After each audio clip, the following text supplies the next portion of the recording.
전에 말했던 조선일보의 만행, 그 중에 하나를 한번 제가 단적인 예를 들어볼게요. 김희중 부속실장, 검찰에 가서 조사를 받고 그 당시에 돈을 전달했다고 하는 여성 행정관에게 혼쭐이 났다, 대질신문할 때. 그러면서 조선일보가 막 보도를 했어요. 행정관이 나한테 삿대질했다고 하고 막 네가 나를 언제 인간 취급이라도 언제 했더냐 뭐 그러면서 10만 달러를 언제 줬냐 뭐 이런 소리를 질렀다는 거예요. 대질신문할 때. 근데 김희중 전 부속실장이 조선일보가 보도한 내용 중에서 사실인 것은 대질신문한 것 빼고는 없다. 조선일보 이 사람들 왜 이러냐. 저쪽 이명박 전 대통령 측이 나를 인격적으로 깎아내려 신뢰성을 낮추는 의도라고 이런 행태가 저쪽의 그릇이다 이렇게 굉장히 비아냥거리는 것까지 보도가 됐거든요. 김희중 비서관이 세게 말했잖아요. 그리고 김백준보다 훨씬 더 김희중 진술이 정말 MB를 아프게 만들었고 결국 MB는 기자회견이라는 형태를 통해서 기자들 앞에 모습을 드러낼 수밖에 없었고 이게 다 김희중의 진술과 아픈 내용 때문에 그런데 결국 이 진술의 신뢰도를 떨어뜨리는 것. 그것은 결국은 김희중이 왜 그런 발언을 했겠냐. 김희중의 개인적인 보복이다, 복수다, 개인 감정이다, 한풀이다. 막 초기에 이런 얘기를 많이 했어요. 결국 김희중 비서관의 발언의 신뢰도를 떨어뜨리기 위해서 발언의 진위를 그렇게 왜곡해서 몰아갔을 뿐만 아니라 지금 말씀하신 대로 있지도 않는 보도, 있지도 않는 가공의 인물을 앞세워서 허위사실까지 언론이 보도하는 것을 보면 우리 언론의 이 흑 역사가 계속되고 있다고 생각해요. 여기서 나오는 전직 청와대 행정관 장모 씨가 김윤옥, 이명박을 보좌했던 50년 그 아줌마예요. 가해동 아줌마? 네, 가해동 아줌마. 공식적으로 행정관을 지냈으니까 아줌마를 호칭은 좀 비하가 있는 것 같고요. 그렇죠. 요게 그 조선일보 등이 갖고 있는 박근혜는 또 버릴 때는 또 가열차게 잘 버려요. 국정농단 때 보면 조선일보까지 가서 해가지고 무너뜨렸으니까. 근데 이명박까지 무너지면 안 된다라고 하는 자기들 나름의 어떤 이익 결사체로서의 막중한 임무가 있어 보이기는 해요. 김희중의 진술이 가장 결정적인데 그 진술을 결정적으로 깎아내리는 허위사실로. 이거는 MB 측과의 결탁도 의심해 볼 만합니다. 그러니까 이 지금 보도는 그 장 행정관 아주머니가 아닌 다른 사람의 취재입니까? 지금 팩트가 어떻게 됩니까? 이걸 정리하고 있죠. 이명박 측에서 조선일보에게 의리한 기사라 보여요. 아니 그러니까 여기서 인터뷰에 응한 기자가 인터뷰를 요청했을 때 장 행정관 아주머니한테 한 겁니까? 아니면 다른 사람에게 한 겁니까? 이제 김희중에 한 명이 있고 김희중과 장 행정관이 만났을 거 아닙니까? 대질신문을. 그리고 나서 난 기사 아닌가요? 요거는 추정컨대 여성 행정관이라고 하는 사람은 이명박 쪽 사람일 거 아니에요. 네. 그러면 그쪽 사람의 이름을 빌어서 이명박 측에서는 조선일보에게 의리한 기사처럼 보이는 거죠. 가짜로 우리 쪽 행정관이 검찰 조사를 받고 나와서 김희중하고 대질신문을 했는데 이렇게 했다더라고 허위 제보 비슷한 걸 해주고 조선일보는 그걸 내는 형태로 저는 보인다는 거죠. 그러니까 지금 김희중 실장이 이런 행태가 저쪽의 그릇이다라고 말하는 이유가 조선일보를 이용해서 김희중이 마치 허위 뭐 자백이라도 한 것처럼 깎아내리려는 행태를 이쪽이 작업을 했다고 보는 거죠. 그러니까 제가 궁금한 것은 인간 취급이나 언제 했더냐 이런 발언이 장 행정관 아주머니의 발언인지 아니면 장 행정관이 아주머니 발언이라고 누가 전한 건지 기자에게. 후자이죠. 후자입니까? 후자죠. 네, 예. 그 여성 행정관이 취재에 응한 적이 없어요. 어떤 언론과도. 그러면 그 소스는 분명히 검찰에서 나오지는 않았을 거고 이명박 측에서는 그쪽 사람이니까 그렇게 했다더라를 조선일보 그러면 분명히 지네요. 김희중과 장 행정관의 대질신문에 관련된 내용이 있기 때문에 한쪽에서는 숨도 모시고 있었다. 한쪽에서는 인간 취급했더냐 이렇게 발언이 두 개인데 그러니까 이야기 좀 복잡해진데 김희중 비서관은 숨도 못 쉬고 앉아 있었다 이렇게 했고 본인이 직접 인간 취급도 안 했다라는 이야기는 장 행정관이 한 말이 아니고 전해들은 누군가의 만들어진 이야기다. 그러면 진실은 김희중 행정관이 이겼네요. 그 사이에 검찰이 있잖아요. 네. 상황을 본 사람들이 있잖아. 네. 김희중이 직접 JTBC에 전화를 걸어요. 그 조선일보 보도가 잘못된 거라고 반박을 하거든요. 네. 그런 관점에서 보면은 김희중이 진실일 가능성이 100%죠. 네. 검찰은 보고 있는데 뭐. 그리고 이때 가회동 아주머니도 아니고 당시의 보좌관들이 가회동 장할매라고 불렀었대요. 그러니까 50년 살았잖아요. 그러니까 20대에 그 집에 들어갔어도 지금 70인 거예요. 완전 할머니가 맞는 거죠. 그런데 지금 아침에 대형 화재 참사 때문에 묻힌 뉴스인데 어젯밤에 검찰이 영포 빌딩을 압수수색했는데 그 영포 빌딩 압수수색이 사무실이 아니고요. 지하 2층에 있는 창고였다라고 그래요. 근데 그 창고를 압수수색했는데 아마 누군가의 제보에 의해서 압수수색을 했겠죠. 네. 그런데 보니까 그 안에 BH라고 쓴 자료들이 막 쏟아져 나오는 그 보도를 봤는데 어떤 내용인지는 모르겠지만요. 그 노무현 대통령이 자료를 봉안마을로 가지고 내려가셨다가 뭐 여러 가지 논란이 있었고 사실은 그게 비극의 시작이었는데 이명박도 마찬가지인 거 아니에요? 청와대에서 자료를 많이 빼왔을 정황이 있는 거 아니에요? 그 자료가 이제 청와대 자료인지 아니면 청와대 관련 자료 관리를 그렇게 표기한지는 좀 두고 봐야 될 문제 같고요. 그 영포 빌딩이 이제 2007년 이명박 위장 취업 논란이 일어날 때 그 우리가 현장을 달려갔던 그 건물 아닙니까? 근데 저는 이런 생각이 들었어요. 얼마 전에 이 영포 빌딩에 대해서 압수수색을 한번 했단 말입니다. 예. 그때는 제한은 하지 않았고요. 예. 그래서 이동영 조사를 검찰 조사를 했잖아요. 그저께. 예. 이동영 검찰 조사를 하고 나서 거기에서 뭔가 이 압수수색의 필요성을 느꼈지 않았을까. 그래서 이동영 조사를 마치자마자 곧바로 이 영포 빌딩 지하실을 압수수색했는데 역시 압수수색해서 보니 여러 증거를 확보한 것 같아요. 그런 점에서 사전에 알고 꼭 집어서 핀셋 압수수색 아니었나 이런 생각을 해봅니다. 제가 봤을 때는 여기 정계재단 건물 지하 2층은 아마 추정인데 김백준의 증언이 아닐까 싶어요. 그러면 예. 그 전에 했어야지 압수수색을 좀 더 빨리. 그러니까 최근에 김백준이 진술한 것들 내용이 아닐까요? 이동영이 영포 빌딩의 정계재단 뭐 이런 것과는 사실 무관한 사람이라서 제가 봤을 때는 김백준이 가장 그쪽에 밀접한 인물이 아닐까 생각이 좀 들어서요. 좋습니다. 예. 이동영인지 김백준인지는 예. 다음에 한번 그 압수수색했던 영장 친 검사한테 한번 여쭤보죠. 예. 그러니까 다스가 BBK에 투자한 140억 원을 회수하는 과정에서 청와대와 외교부 소속 공무원들이 직권을 남용했다는 혐의. 다스의 실소유주가 누군지 함께 들여다보고 있다. 뭐 이런 내용인데 아마 그 청와대에서 나온 자료라고 하면 좀 전에 말씀드린 청와대와 외교부 소속 공무원들이 직권을 남용했다는 혐의. 이거랑 연관이 있는 압수수색이 아닌가 싶고요. 단독으로 나온 보도들 중에 이명박 당선 뒤에도 다스 비자금이 조성됐다는 새로운 단서를 잡았답니다. 사실상 이게 이제 어떤 증거로서가 확보가 됐다고 하면 이게 공소시효가 대량 늘어나는 2007년 12월 21일 이후에 다스 회사 돈을 빼낸 단서를 새로 찾았다. 여기에는 이제 이동영의 여러 가지 진술들이 참고가 되지 않았을까. 중요한 어떤 증거로. 그런 상황인데 이렇게 되면 이제 다스의 공소시효가 사실은 거의 한 달도 남지 않은 상태라고 알려져 있는데 네. 이게 상당히 좀 길어질 가능성이 있네요. 2월달 정도 2월이었죠. 예. 2월이었는데 2017년에 시효가 만료되는 공소시효를 늘릴 수 있는 가능성이 있다 이 말씀이죠. 수사가 좀 더 철저히 될 수 있다. 예, 이런 이야기인 것 같습니다. 다스 비자금 문제는 결국 지금 궁금한 거 대한민국 국민들이면 모두가 궁금할 건데 정두원의 지금 모두가 입을 쳐다보고 있는 거 아닙니까? 그래서 정두원이 이야기하는 그 세 가지 중에 한 가지가 비자금일 것 같아요. 돈일 것 같은데 그런 점에서 새로운 비자금 확보에 대한 어떤 조성에 대한 이야기가 나왔다 그래서 결국 이 비자금이 이제 선거 전 경선 때 비자금이 하나가 있을 거고 경선에 이기고 나서 지금처럼 대통령이 된 이후에 비자금이 하나가 있을 거고 두 가지가 있을 것 같아요. 그런 점에서 이 세 가지 중에 한 가지는 이 비자금 아닌가 이게 확신이 좀 들어요. 근데 비자금은 대통령이 된 전이나 후나 이 사람이 뭐 달라질 것이 없고 당시에 대통령 당선됐을 때 당시의 분위기가 이권을 잡은 듯한 그런 축하 분위기였다는 증언을 보면은 후에도 당연히 오히려 대통령직을 이용해서 비자금을 조성했을 가능성이 더 크죠. 네.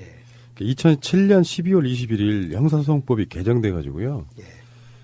그 이전에 일어난 사건들은 10년 그리고 그 이후에 일어난 사건들은 15년도 늘어났기 때문에 지금 2017년에 공소시효가 그 BBK 관련한 관련자들 있잖아요. 이 사람들에 대한 임직원들 처벌할 수가 없었는데 2007년 12월 21일 이후에 이 사건이 일어났기 때문에 비자금 조성한 게 일어났기 때문에 앞으로 공소시효는 사실상 5년이 더 남아있는 상태가 될 수도 있다는 것이죠. 그래서 이제 이게 이야기가 어떤 쪽으로 발전을 하고 있느냐면 지금 보도를 보면은 이명박에 대해서 피의자 신분으로 검찰이 이제 전환했다 이렇게 이야기를 하고 있으니까 영포 빌딩 압수수색도 그렇고 피의자 신분인 것과 그냥 참고인 신분인 것과 등등은 엄청나게 다른 거잖아요, 의원님. 그러죠. 피의자 신분이라는 것은 어떤 혐의가 구체화, 특정화돼 있다라는 예. 건데, 저는 이 지점에서 이제 그러면 MB를 조사를 하는 건 맞는다고 봐요. 근데 어느 시기에 조사를 해야 되는 건지, 즉 소환을 해야 되는 건지에 대해서 평창 올림픽 전에 하는 것이 맞는 건지에 대해서 저는 조금 다른 생각을 가지고 있어요. 예를 들면 지금 어떻든 평창 올림픽을 성공시켜야 되는, 평화 올림픽으로 성공시켜야 되고, 이 평창 올림픽에 지금 역대 대통령도 다 초대된 겁니까? 지금 네, MB도 초대한 초대됐습니다. 거죠. 예. 그리고 아베도 온다 그러고, 그래서 평창 올림픽은 치러야 되는 게 아니냐. 그래서 저는 MB 소환 시기를 평창 올림픽 이후로 가져가는 게 어쩌냐라는 생각을 조심스럽게 해봤어요. 예. MB를 설령 이제 피의자로 특정되더라도 소환할 계획이 있다 하더라도 좀 평창 이후로 하면 어쩔까, 저는 이런 생각을 해봤어요.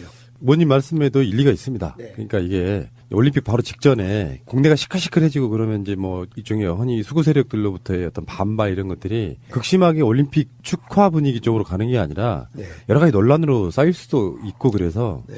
잠깐 좀 정치적 고려 분명히 그건 맞는 거예요.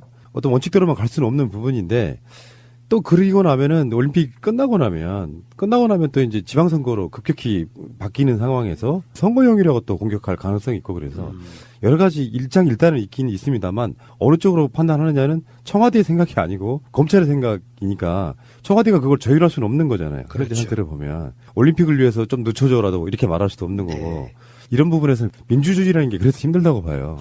그렇죠. 검찰의 자기 판단과 자기 스케줄대로 수사하는 것이 맞다고 생각하고요.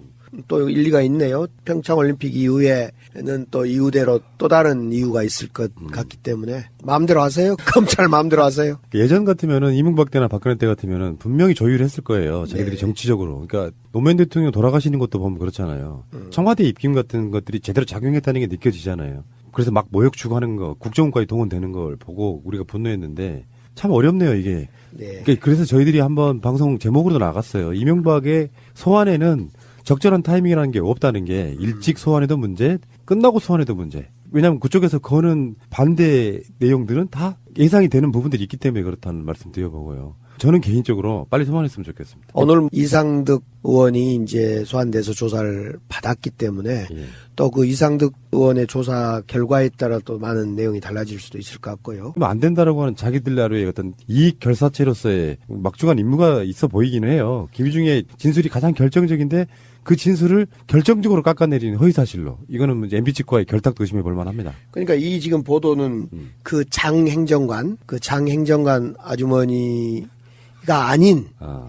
다른 사람의 취재입니까? 지금 팩트가 어떻게 됩니까? 이걸 정리하고. 이명박 측에서 조선일보에게 의리한 기사라 보여요. 아니 그러니까 여기서 인터뷰에 응한 기자가 인터뷰를 요청했을 때 장 행정관 아주머니한테 한 겁니까? 아니면 다른 사람에게 한 겁니까? 이제 김희중에 한 명이 있고 김희중과 장 행정관이 만났을 거 아닙니까? 대질신문을. 그리고 나서 난 기사 아닌가요? 요거는 추정컨대 여성 행정관이라고 하는 사람은 이명박 쪽 사람일 거 아니에요. 네. 그러면 그쪽 사람의 이름을 빌어서 이명박 측에서는 조선일보에게 의리한 기사처럼 보이는 거죠. 가짜로 우리 쪽 행정관이 검찰 조사를 받고 나와서 김희중하고 대질신문을 했는데 이렇게 했다더라고 허위 제보 비슷한 걸 해주고 조선일보는 그걸 내는 형태로 저는 보인다는 거죠. 그러니까 지금 김희중 실장이 이런 행태가 저쪽의 그릇이다라고 말하는 이유가 조선일보를 이용해서 김희중이 마치 허위 뭐 자백이라도 한 것처럼 깎아내리려는 행태를 이쪽이 작업을 했다고 보는 거죠. 그러니까 제가 궁금한 것은 인간 취급이나 언제 했더냐 이런 발언이 장 행정관 아주머니의 발언인지 아니면 장 행정관이 아주머니 발언이라고 누가 전한 건지 기자에게. 후자이죠. 후자입니까? 후자죠. 예. 네, 예. 그 여성 행정관이 취재에 응한 적이 없어요. 어떤 언론과도. 그러면 그 소스는 분명히 검찰에서 나오지는 않았을 거고 이명박 측에서는 그쪽 사람이니까 그렇게 했다더라를 조선일보 그러면 분명히 지네요. 김희중과 장 행정관의 대질신문에 관련된 내용이 있기 때문에 한쪽에서는 숨도 모시고 있었다. 한쪽에서는 인간 취급했더냐 이렇게 발언이 두 개인데 그러니까 이게 좀 복잡해진데 김희중 비서관은 숨도 못 쉬고 앉아 있었다 이렇게 했고 본인이 직접 인간 취급도 안 했. 전에 말했던 조선일보의 만행 그 중에 하나를 한번 제가 단적인 예를 들어볼게요. 김희중 부속실장 검찰에 가서 조사를 받고 그 당시에 돈을 전달했다고 하는 여성 행정관에게 혼쭐이 났다. 대질신문할 때. 그러면서 조선일보가 막 보도를 했어요. 행정관이 나한테 삿대질했다고 하고 막 네가 나를 언제 인간 취급이라도 언제 했더냐 뭐 그러면서 10만 달러를 언제 줬냐 뭐 이런 소리를 질렀다는 거예요. 대질신문할 때. 근데 김희중 전 부속실장이 조선일보가 보도한 내용 중에서 사실인 것은 대질신문한 것 빼고는 없다. 조선일보 이 사람들 왜 이러냐. 저쪽 이명박 전 대통령 측이 나를 인격적으로 깎아내려 신뢰성을 낮추는 의도라고 이런 행태가 저쪽의 그릇이다 이렇게 굉장히 비아냥거리는 것까지 보도가 됐거든요. 김희중 비서관이 세게 말했잖아요. 그리고 김백준보다 훨씬 더 김희중 진술이 정말 MB를 아프게 만들었고 결국 MB는 기자회견이라는 형태를 통해서 기자들 앞에 모습을 드러낼 수밖에 없었고 이게 다 김희중의 진술과 아픈 내용 때문에 그런데 결국 이 진술의 신뢰도를 떨어뜨리는 것. 그것은 결국은 김희중이 왜 그런 발언을 했겠냐. 김희중의 개인적인 보복이다, 복수다, 개인 감정이다, 한풀이다. 막 초기에 이런 얘기를 많이 했어요.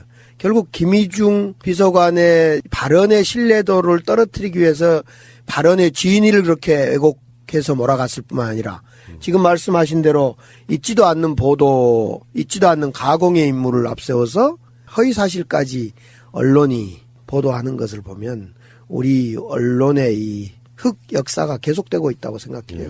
여기서 나오는 전직 청와대 행정관 장모 씨가 김윤옥, 이명박을 보좌했던 50년 그 아줌마예요. 가해동 아줌마. 네, 가해동 아줌마. 공식적으로 행정관을 지냈으니까 아줌마라는 호칭은 좀 비하가 있는 것 같고요. 그렇죠. 요게 그 조선일보 등이 갖고 있는 박근혜는 또 버릴 때는 또 가열차게 잘 버려요. 국정농단 때 보면 조선일보까지 가서 해가지고 무너뜨렸으니까. 근데 이명박까지 무너지 꼭 집어서 핀셋 압수수색 아니었나 이런 생각을 해봅니다. 제가 봤을 때는 여기 정계재단 건물 지하 2층은 아마 추정인데 김백준의 증언이 아닐까 싶어요. 그러면 네. 그 전에 했어야지 압수수색을 좀 더 빨리. 그러니까 최근에 김백준이 진술한 것들 내용이 아닐까요? 이동영이 영포 빌딩의 정계재단 뭐 이런 것과는 사실 무관한 사람이라서 제가 봤을 때는 김백준이 가장 그쪽에 밀접한 인물이 아닐까 생각이 좀 들어서요.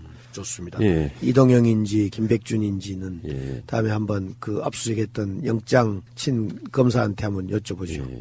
그러니까 다스가 BBK에 투자한 140억 원을 회수하는 과정에서 청와대와 외교부 소속 공무원들이 직권을 남용했다는 혐의. 다스의 실소유주가 누군지 함께 들여다보고 있다. 뭐 이런 내용인데 아마 그 청와대에서 나온 자료라고 하면 좀 전에 말씀드린 청와대와 외교부 소속 공무원들이 직권을 남용했다는 혐의. 이거랑 연관이 있는 압수수색이 아닌가 싶고요.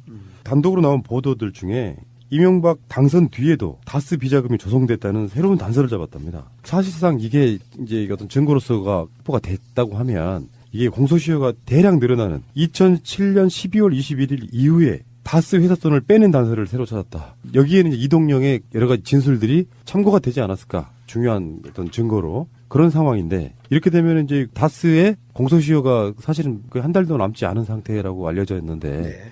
이게 상당히 좀 길어질 가능성이 있네요.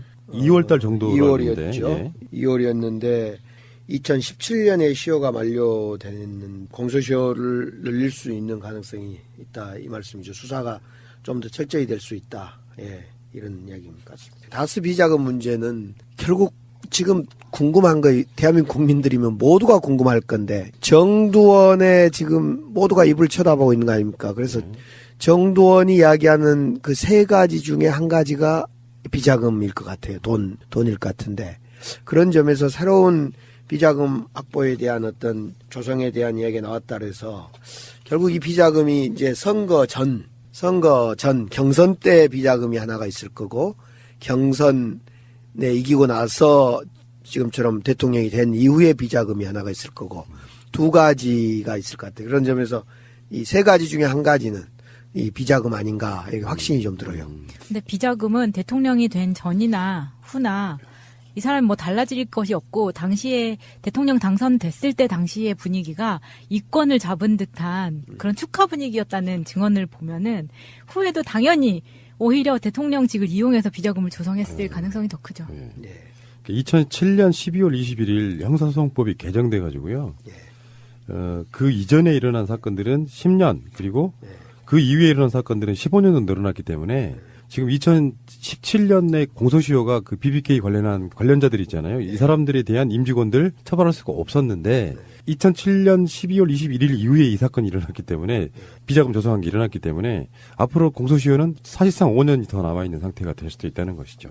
그래서 이제 이게 이야기가 어떤 쪽으로 발전을 하고 있느냐면 지금 보도를 보면은 이명박에 대해서 피의자 신분으로 검찰이 이제 전환했다 이렇게 이야기를 하고 있으니까 영포 빌딩 압수수색도 그렇고 피의자 신분인 것과 그냥 참고인 신분인 것과 등등은 엄청나게 다른 거잖아요, 의원님. 그러죠. 피의자 신분이라는 것은 어떤 혐의가 구체화, 특정화돼 있다라는 건데 저는 이 지점에서 이제 그러면 MB를 조사를 하는 건 맞는다고 봐요. 근데 어느 시기에 조사를 해야 되는 건지, 즉 소환을 해야 되는 건지에 대해서 평창 올림픽 전에 하는 것이 맞는 건지에 대해서 저는 조금 다른 생각을 가지고 있어요. 예를 들면 지금 어떻든 평창 올림픽을 성공시켜야 되는 평화 올림픽으로 성공시켜야 되고 이 평창 올림픽에 지금 역대 대통령도 다 초대된 겁니까? 지금 네, MB도 초대한 초대됐습니다. 거죠. 네. 그리고 아베도 온다 그러고 그래서 평창 올림픽은 치러야 되는 게 아니냐. 그래서 저는 MB 소환 시기를 평창 올림픽 이후로 가져가는 거 어쩌냐라는 생각을 조심스럽게 해봤어요.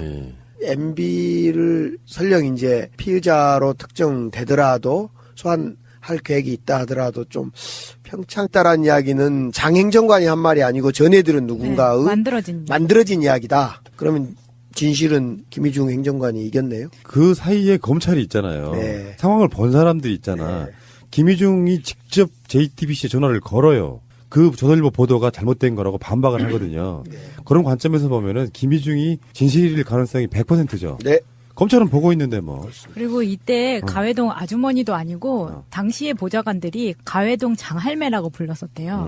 그러니까 50년 살았잖아요. 그러니까 20대에 그 집에 들어갔어도 지금 70인 거예요. 완전 할머니가 맞는 거죠. 그런데 지금 아침에 대형 화재 참사 때문에 묻힌 뉴스인데 어젯밤에 검찰이 영포 빌딩을 압수수색했는데 그 영포 빌딩 압수수색이 사무실이 아니고요. 지하 2층에 있는 창고였다라고 그래요. 근데 그 창고를 압수수색했는데 아마 누군가의 제보에 의해서 압수수색을 했겠죠. 네. 그런데 보니까 그 안에 BH라고 쓴 자료들이 막 쏟아져 나오는 그 보도를 봤는데 어떤 내용인지는 모르겠지만요. 노무현 대통령이 자료를 봉안마을로 가지고 내려가셨다가 뭐 여러 가지 논란이 있었고 사실은 그게 비극의 시작이었는데 이명박도 마찬가지인 거 아니에요? 청와대에서 자료를 많이 빼왔을 정황이 있는 거 아니에요? 그 자료가 이제 청와대 자료인지 아니면 청와대 관련 자료 관리를 그렇게 표기한지는 좀 두고 봐야 될 문제 같고요. 그 영포 빌딩이 이제 2007년 이명박 위장 취업 논란이 일어날 때 그 우리가 현장을 달려갔던 그 건물 아닙니까? 근데 저는 이런 생각이 들었어요. 얼마 전에 이 영포 빌딩에 대해서 압수수색을 한번 했단 말입니다. 그때는 제한은 하지 않았고요. 그래서 이동영 검찰 조사를 했잖아요. 그저께. 이동영 검찰 조사를 하고 나서 거기에서 뭔가 이 압수수색의 필요성을 느꼈지 않았을까. 그래서 이동영 조사를 마치자마자 곧바로 이 영포 빌딩 지하실을 압수수색했는데 역시 압수수색해서 보니 여러 증거를 확보한 것 같아요. 그런 점에서 사전에 알고